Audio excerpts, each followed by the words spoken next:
As you no, आपने इससे पहले 2 आर्टिकल करे थे, विंस डिस्प्लेसमेंट लो।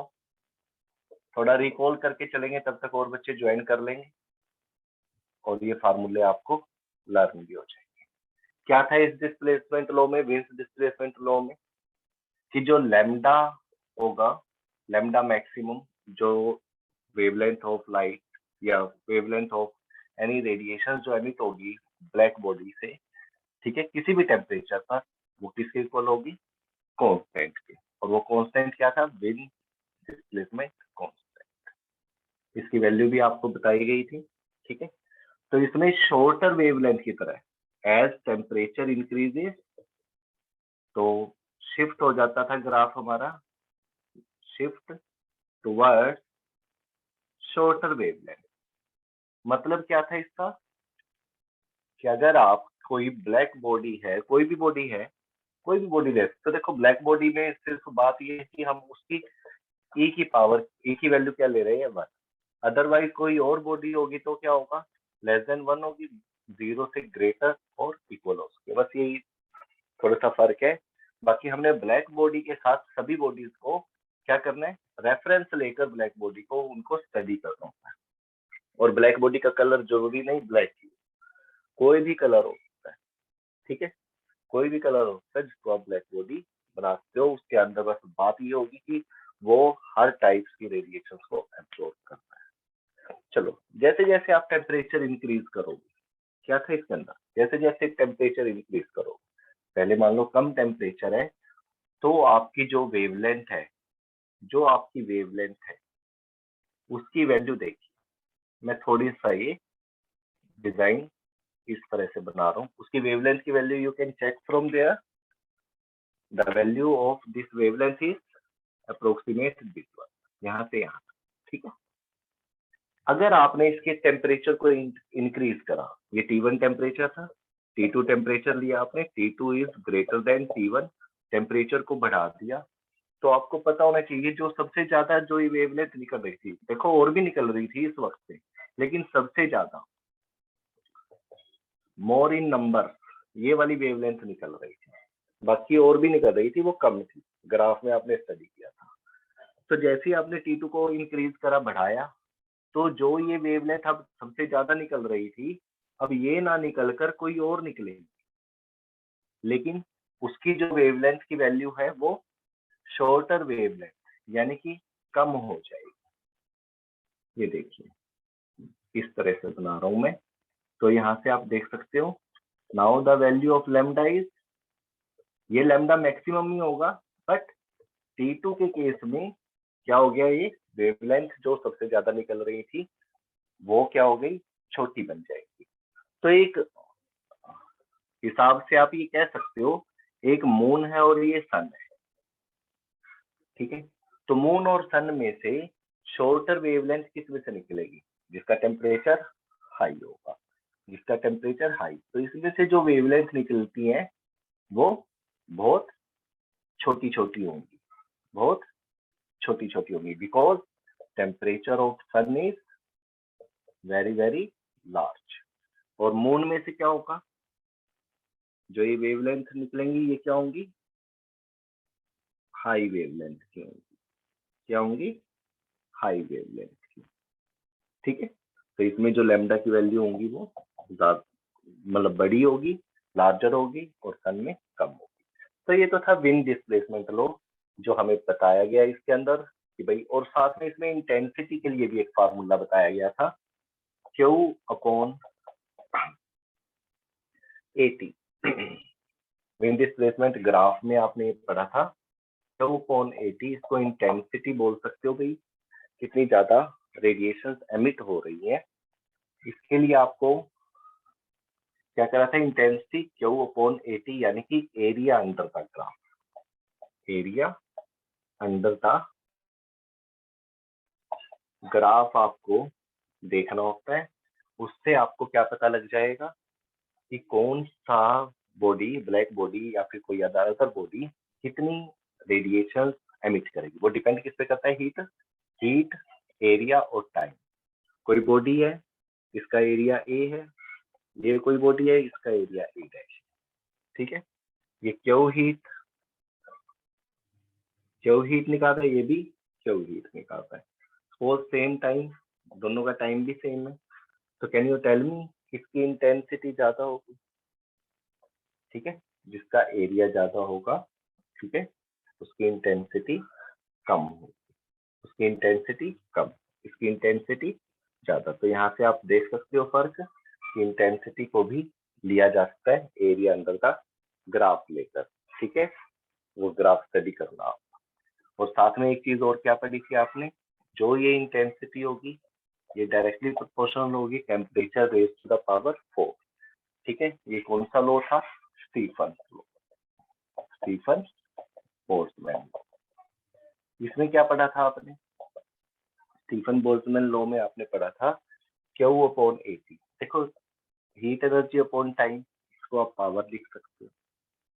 ठीक है, Q upon T into A upon area directly proportional to T raise to the power 4। ये प्रोपोर्शन हटाया, सिग्मा लगा सकते हो, T raise to the power 4। Sigma क्या था?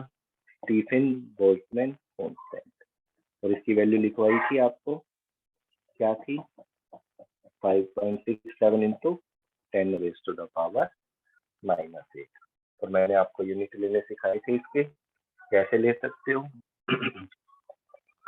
पी अपॉन ए है ये, टेम्परेचर नीचे आ जाएगा, यहाँ से उठाकर T raise to the power 4, ये केल्विन का 4, ये मीटर स्क्वायर, ये वाट, तो watt meter square kelvin 4।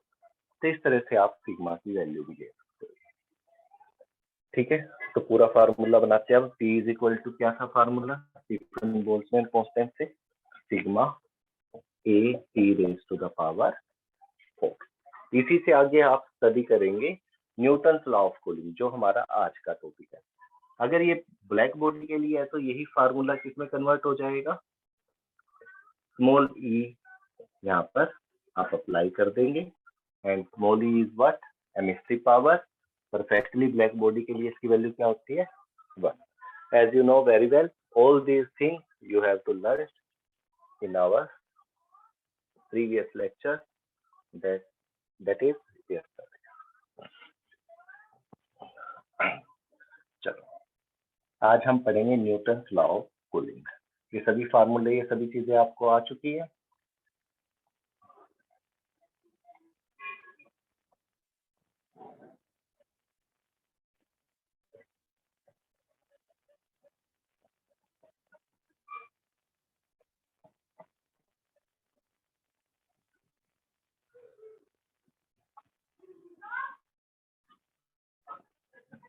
Newton law of cooling क्या है? कोई बॉडी है, जैसे कोई आपने पानी की गर्म पानी की बाल्टी ले ली कोई, और उसको बाहर रख दिया सराउंडिंग टेम्परेचर पे, तो आप देखते हो वो धीरे धीरे ठंडी होती है। क्या होती है? धीरे धीरे ठंडी होती है। कैसे ठंडी होती है वो, क्या रिलेशन है उसके लिए, तो वो आज आप फाइंड आउट करोगे कि किस रेट से, किस हिसाब से वो कूलिंग लेगी। कोई भी गर्म चीज सराउंडिंग टेम्परेचर से कैसे अफेक्ट करती है, वो आप देख सकते हो अगर टेम्परेचर डिफरेंस। तो न्यूटन लॉ ऑफ कूलिंग में सबसे पहले आप डायग्राम बनाएंगे। सपोज कोई ये बॉडी है जिसका टेम्परेचर है T, और ये आपका सराउंडिंग, इसका टेम्परेचर आपने ले लिया T0। ठीक है, और दूसरी बात, ज्यादा इसमें डिफरेंस नहीं लेना आपने, टेम्परेचर डिफरेंस T और इसमें सिर्फ डेल्टा T का, इसका डेल्टा T का, यानी कि जो आपका बॉडी का टेम्परेचर है वो थोड़ा सा ज्यादा होगा इससे। तो ये जो T की वैल्यू है ये आप T0 प्लस डेल्टा T इस तरह से। तो दो टेम्परेचर हो गए आपके, एक बॉडी का, एक सराउंडिंग का T0 और बॉडी का temperature T T0 plus delta T। Okay, इसके बाद अभी आपने फार्मूला लिखा था हीट लॉस का या हीट रेडिएटेड का, क्या था वो फार्मूला? उससे पहले एक छोटी सी बात, जब इस तरह का केस आता है तो आपने जो फार्मूला लेना है P का मतलब समझते हो आप, पावर। अभी फार्मूला लिखा था मैंने, E A sigma T raise to the power 4, but इसके अंदर आपने फार्मूला क्या यूज करना है, T raise to the power 4 minus T0 raise to the power 4। ऐसा किस लिए, क्योंकि आपने पढ़ा था कोई भी बॉडी है, देखो हम ब्लैक बॉडी का एग्जांपल लेके चलते हैं, E की वैल्यू 1 लेकर चलते हैं, ठीक है। नहीं भी लोगे तो कोई और वैल्यू ले लोगी, E की होगी 0 से 1 के बीच में, ठीक है। तो यहाँ पर देखिए जो ये बॉडी है, क्या पढ़ा था आपने, ये हीट रेडिएशन एमिट करती है लेकिन एब्जॉर्ब भी करती है। थ्योरी ऑफ एक्सचेंज में पढ़ा था, हीट एब्जॉर्ब और हीट एमिशन दोनों एक साथ किसी भी temperature, at all temperature body emit and absorb heat radiation, पढ़ा था आपने। तो यहाँ पर देखिए इसने बॉडी ने हीट रेडिएट करी, हीट रेडिएट, और ऐसे हीट एब्जॉर्ब भी करता है।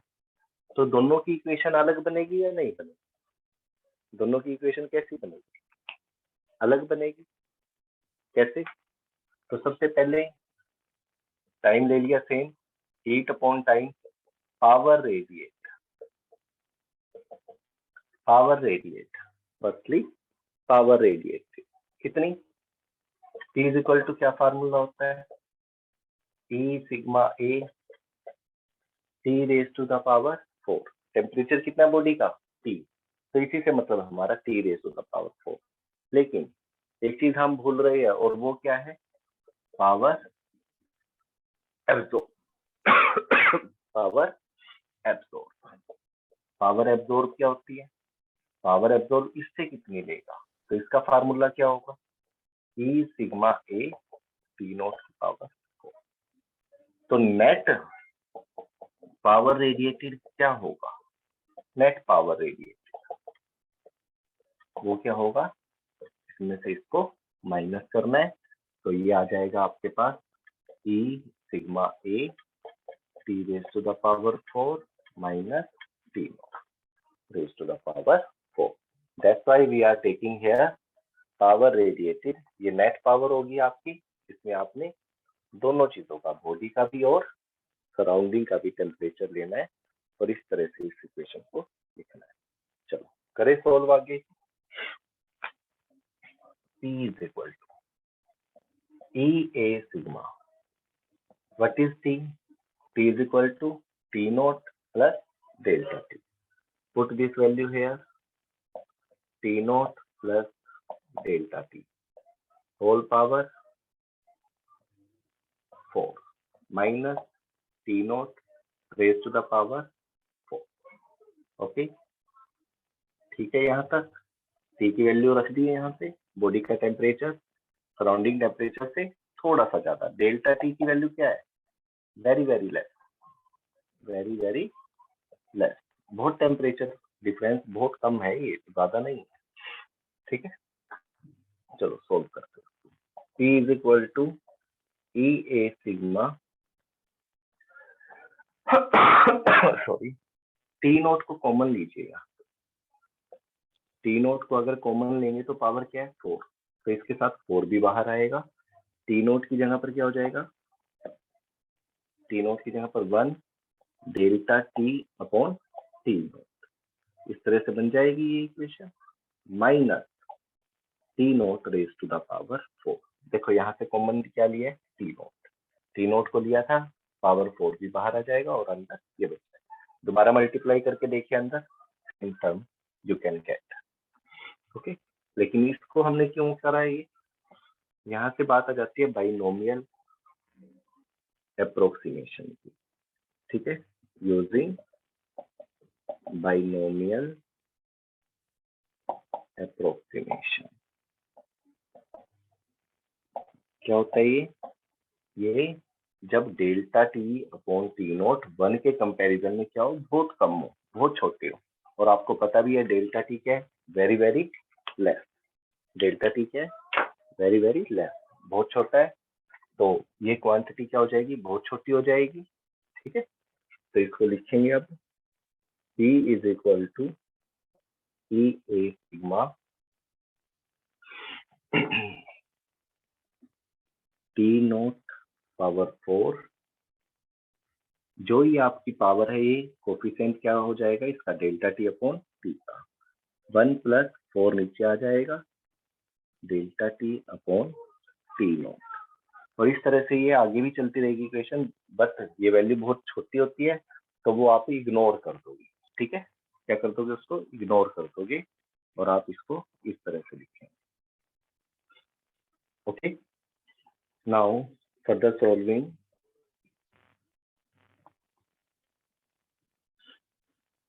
ओपन करिए ब्रैकेट को, T naught raise to the power 4 plus 4 delta T naught raise to the power 4 upon T naught minus t naught raised to the power 4. We can write this equation as, now plus t naught 4 minus t naught 4 cancel, 1 t naught से 1 t naught गया, 3 बच जाएगा। Now you can write P is equal to E A sigma MSC power area और Stephen Boltzmann constant into 4 delta t naught raised to the power 3. Okay, you can write in this way. Good. चलो, इसके अंदर if body का जो मास है force m और इसकी specific heat capacity force s है, कितनी s, टेम्परेचर डिफरेंस आपके पास है ही, ठीक है, तो आप इसको क्या लिख सकते हैं, P को ms temperature difference upon small time के लिए dt, पावर का टाइम होता है ना हीट अपॉन, तो हीट का फार्मूला क्या हो जाएगा यहाँ से ms delta dt, D Q, heat supply का फार्मूला पढ़ा था आपने स्पेसिफिक हीट कैपेसिटी में, तो आप यहाँ पे पावर को D Q upon d T लिख सकते हैं। ठीक है, इस तरह से आप इसकी वैल्यू ले सकते हैं। ये क्या हो जाएगा, E A sigma, 4 E A sigma लीजिए, sigma delta T T naught raise to the power 3। Okay, इसके बाद क्या करेंगे आप, d T upon d T को इधर ही रखेंगे, ये टेम्परेचर के लिए, ये टाइम के लिए चेंज है, ये ms कहाँ चला जाएगा, in the denominator part of this equation, delta T T naught raise to the power m। Okay, note करिए इसको यहाँ तक। इसके बाद डेल्टा टी क्या है, टेम्परेचर डिफरेंस, डेल्टा टी क्या है, टेम्परेचर डिफरेंस, और बाकी क्वांटिटी क्या है, चलो इसको मैं थोड़ा सा साइड में लिख रहा हूँ, यहाँ पर कर सकते हैं, सारा मल्टीप्लीकेशन में है। तब ध्यान से देखो, जो ये टर्म है 4 E emissive power, A area of body, sigma Boltzmann constant, mass of body constant, specific heat capacity of body ये भी constant, T not surrounding temperature ये भी कांस्टेंट, बचेगा क्या, सिर्फ डेल्टा टी। तो ये सारी की सारी क्वांटिटी क्या है, अपने आप में एक कांस्टेंट, तो आप इसको क्या लिख सकते हैं, के डेल्टा टी, के डेल्टा टी। ओके, चलो अब इसको क्या करेंगे, हम एक फार्मूले की शेप देंगे,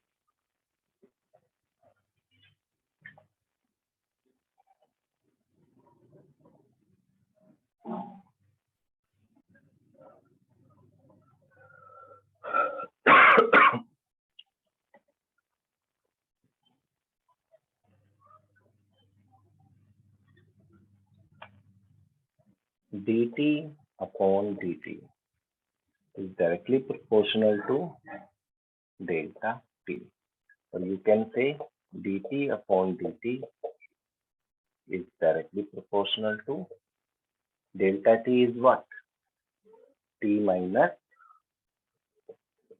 T0, T माइनस T0। तो ये फार्मूला देखिए, delta T dt upon dt। एक चीज का ध्यान रखना, जो ये हमने मास, स्पेसिफिक और टेम्परेचर लिया था, ये आपने नेगेटिव साइन के साथ लेना है।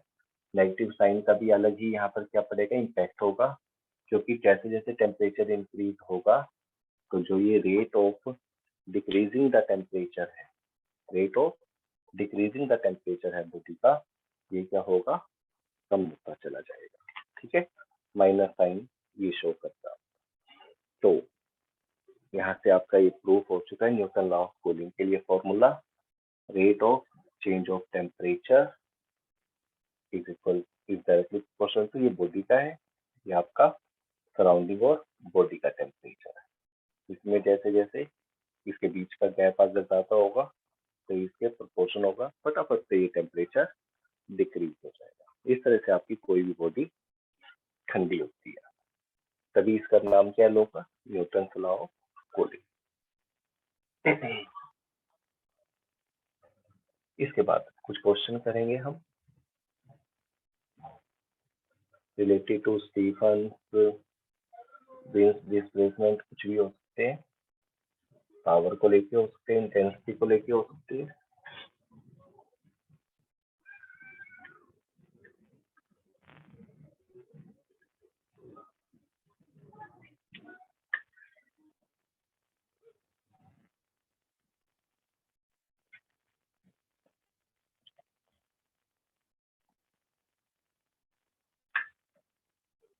नोट कीजिए स्टेटमेंट।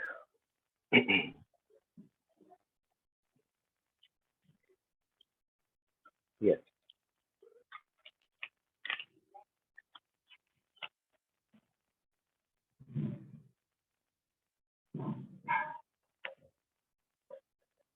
इसमें क्या करेंगे, आप एक बॉडी ले लीजिए, आप कोई बॉडी है और उसका टेम्परेचर गिवन है 400 केल्विन, 400 केल्विन, और इसका एरिया गिवन है 20 सेंटीमीटर स्क्वायर। ठीक है, कोई बॉडी टेम्परेचर 400 केल्विन, पर ये परफेक्टली ब्लैक बॉडी नहीं है, आप इसकी वैल्यू 1/2 ले लो। एक इसका भी कर लेते हैं, ब्लैक बॉडी में 1 लेते हैं ना, इसको भी ले ही लेते हैं 1/2। सराउंडिंग टेम्परेचर क्या लेंगे, टेम्परेचर सराउंडिंग फॉर 300 केल्विन। देखो ये ज्यादा टेम्परेचर है और ये कम, डिग्री सेल्सियस में होता तो केल्विन में चेंज कर देना। Note if temperature is in degree Celsius then convert in kelvin. ठीक है, पहले उसको केल्विन में करना। चलो, अगर ये 400 केल्विन है, ये 300 केल्विन है, तो ये रेडिएट करेगा हीट एनर्जी, कूलिंग होगी, इसमें न्यूटन लॉ ऑफ कूलिंग भी लगेगा। चलो, इसमें क्या निकालना है आपने, नेट पावर रेडिएटेड लो, find net power radiated, loss of net power radiated पहले ये निकालना। Okay, this is your question, how can you solve this thing. क्या फॉर्मूला था, क्या फॉर्मूला था इसको सॉल्व करने का, T is equal to E A sigma T raise to the power 4 minus T naught raise to the power 4, यही था formula. चलो, वैल्यू पुट कीजिए सबकी। P is equal to what is the value of E, not perfectly body, कितना given है 1/2, area 20 centimetre square, आपको metre square में चाहिए, मीटर स्क्वायर में क्या करेंगे, सेंटीमीटर से metre 10 raise to the power -2, square है तो एक और माइनस। ठीक है, क्या हो गया 20 into 10 raise to the power -4, okay, metre square. Sigma is what? Sigma क्या था? 5.67 into 10 raised to the power -8 watt per meter square Kelvin raised to the power 4। तो कुछ कीजिए यहाँ पे सिग्मा की वैल्यू, ये सब एमपीएस सिस्टम में चल रहा है तो आपको यूनिट लिखने की जरूरत नहीं है यहाँ पर। 5.67 into 10 raised to the power -8। Okay, now what about T4? Temperature of body, ये T है, ये T नोट का काम करेगा, ठीक है। What is the value of T? 400 raised to the power 4 minus 300, kelvin में लेना था, केल्विन में ही है, 300 raised to the power 4। Okay, now solve it. 2 10 का 20 और देखते हैं T is equal to 10 raised to the power -4 क्या हो जाएगा? -3 into 5.67 into 10 raised to the power -8। इसको सॉल्व कीजिए। कैसे करेंगे सॉल्व? ये देखिए 4 raised to the power 4, 100 raised to the power 4, ऐसे लिख सकते हो आप इसको। 3 raised to the power 4 into 100 raised to the power 4। 100 raised to the power 4 common ले लीजिए, क्या बचेगा? 4 raised to the power 4 minus 3 raised to the power 4, ठीक है। 100 raised to the power 4 is what? 10 raised to the power 8, we can write either 4 raised to the power 4, इसको आप दो हिस्सों में बांट लीजिए। 4 raised to 4 square minus या plus 3 square, 4 square minus 3 square, आप उसको ऐसे लिख सकते हो जैसे a square minus b square का फार्मूला लिखते थे ना आप। a square minus b square is equal to a plus 3a minus 3। अगर यही चीज ऐसे गिवन हो तो ऐसे लिख सकते हो आप 4 को a square square minus b square square, तो आप इसको कैसे लिखेंगे? a square plus b square into a square minus b square, तो ऐसे लिख सकते हो। चलो सोल्व करो। 4 square 16, 3 square 9, 16 minus 9, इधर क्या है? 10 raised to the power 8। अभी ये सारी की सारी इक्वेशन इसके साथ लगा दो। इधर क्या था? 10 raised to the power -8, 5.67 into 10 raised to the power -3। Okay, now solve it. आगे सॉल्व करेंगे इसको।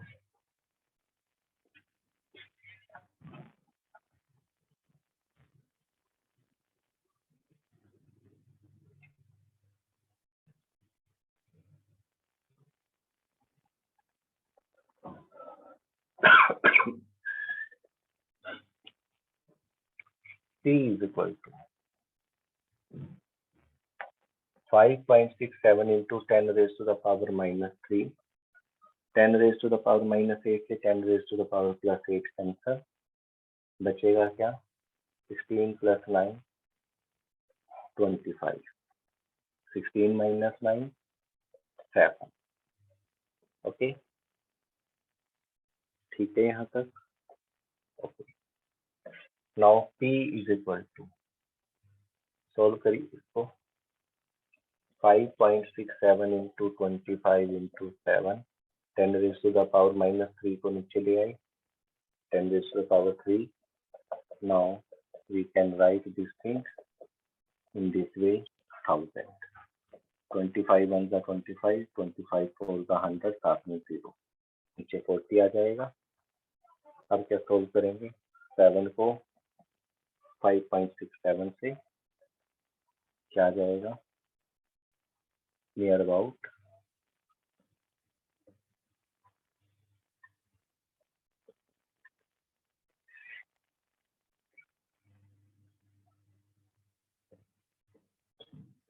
39.3969, ठीक है, 39.69 अपॉन 40, अप्रोक्सीमेट क्या आ जाएगा 0.99, ठीक है, इस तरह से what, this is the final answer, ठीक है, 1 वाट की तरह काम करेगा।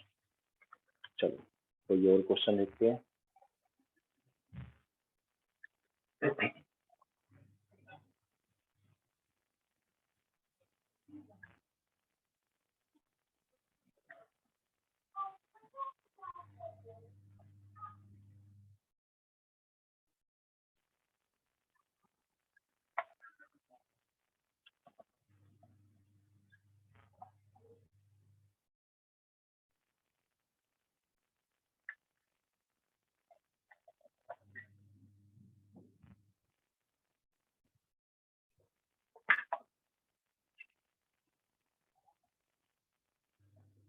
चलो नेक्स्ट क्वेश्चन लिखते हैं। Due to voltage fluctuation, due to voltage fluctuation, कई बार वोल्टेज कम ज्यादा हो जाती है ना घरों में, कभी कम हो जाती है कभी ज्यादा हो जाती है, तो ये वैसे ही क्वेश्चन है। कोई बल्ब है, कोई बल्ब था,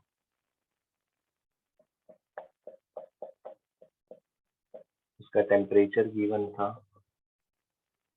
कितना टेम्परेचर गिवन है 2000 केल्विन, 2000 केल्विन, लेकिन जैसे ही वो फ्लक्चुएशन हुआ तो ज्यादा ग्लो भी करेगा, ज्यादा टेम्परेचर भी होगा, वोल्टेज बढ़ गई उसकी और टेम्परेचर हो गया 300 केल्विन आफ्टर फ्लक्चुएशन। एक टी ले लो और एक T dash. Calculate the percentage rise in electric power consumption. Question क्या है, calculate the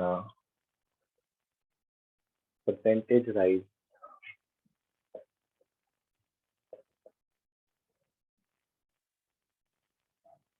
electric power consumption, electric power consumption. तो ये क्वेश्चन है आपका कि कोई बल्ब था, पहले वो टेम्परेचर था उसका 2000 केल्विन, बाद में हो गया उसका 3000।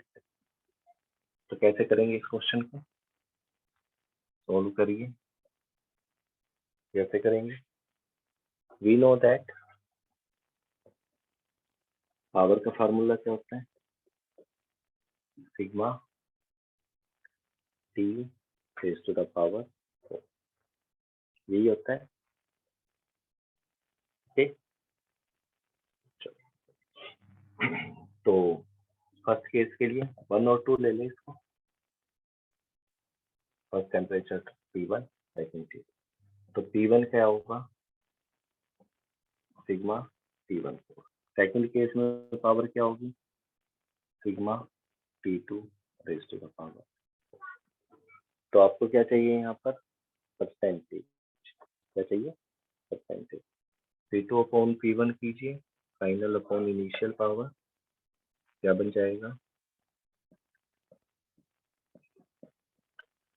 सिग्मा सेम है कैंसिल हो जाएगा, T2 और T1 की वैल्यू पुट कीजिए, T2 is what power 4 upon 2000 power 4। Now further solving 30 की पावर 4 क्या हो जाएगा, आप इसको ऐसे भी लिख सकते हैं, यही आएगा 3 जीरोस को 4 बार मल्टीप्लाई करना आपको और 3 को भी 4। Now similarly 2 can be written as 2000 can be written as 2 raised to the power 4 and 1000 raised to the power 4 can be written as 12. Now 10 raised to the power 12 से 10 raised to the power 12 cancel, क्या बचेगा यहाँ पर 3 raised to the power 4, 2 raised to What is 3 raised to the power 4? 3 into 3 into 3 into 3, 51. 2 raised to the power 4, 2 to the 4, 4 to the 8, 8 to the 16. 81 upon 16. Now what is the question? Calculate the percentage rise of electric power. कितना percentage rise किया, तो उसके लिए formula क्या होता है? Percentage rise P2 minus P1 upon final minus initial upon initial into 100%. आपने gravitation में भी ये यूज करा था इस तरह के फार्मूले. ठीक है. P2 minus P1